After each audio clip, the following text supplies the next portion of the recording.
Hello అండి, welcome to veg foodies RJY. మష్రూమ్స్తో ఒక మంచి ఫ్రైతో వచ్చేసానండి. ఇది కూడా వెల్లుల్లి కారంతో చేసిన పుట్టగొడుగులు ఫ్రై అండి. చాలా టేస్టీగా ఉంటుంది. రెసిపీలోకి వెళ్ళిపోదామా?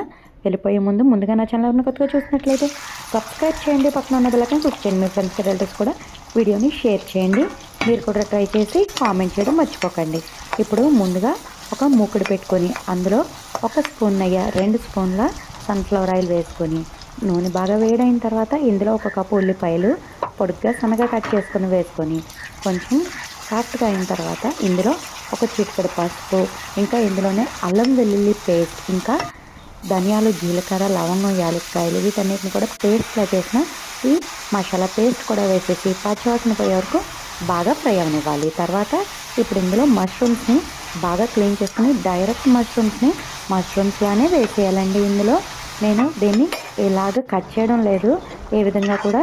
ఇప్పుడు ఈ మష్రూమ్స్లోంచి వాటర్ రిలీజ్ అవుతుంది కాబట్టి ఇందులో ఒక్క చుక్క కూడా వాటర్ వేయనవసరం లేదు. చూసారు కదండి ఎంత వాటర్ రిలీజ్ అయిందో. వాటర్ అంతా దగ్గరికి వచ్చేసి ఆయిల్ పైకి తేలే టైంలో మసాలా పౌడర్ వేసుకోవాలండి.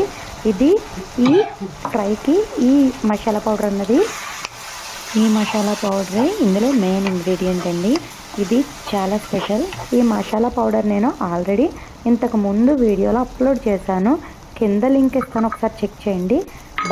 ఆయిల్ బాగా పైకి వచ్చి మసాలా పౌడర్ కూడా మొత్తం అంతా కూడా ఈ మష్రూమ్స్కి పట్టిన తర్వాత కొంచెం కరివేపాకు, జీడిపప్పులు కూడా వేసుకొని ఇంకొక 5 నిమిషాలు ఫ్రై చేసి వేడి వేడి అన్నంలో కనుక ఈ ఫ్రై చారు కానీ సాంబార్ కానీ ఉండి దాంతో కాంబినేషన్గా తింటే సూపర్ ఉంటుంది. నార్మల్గా కూడా తినేయచ్చు, ఒక ముద్ద ఎక్స్ట్రాగానే తింటారు. నచ్చిందా? మీరు ట్రై చేస్తారా? ట్రై చేసి ఖచ్చితంగా కామెంట్ బాక్స్లో కామెంట్ చేయండి.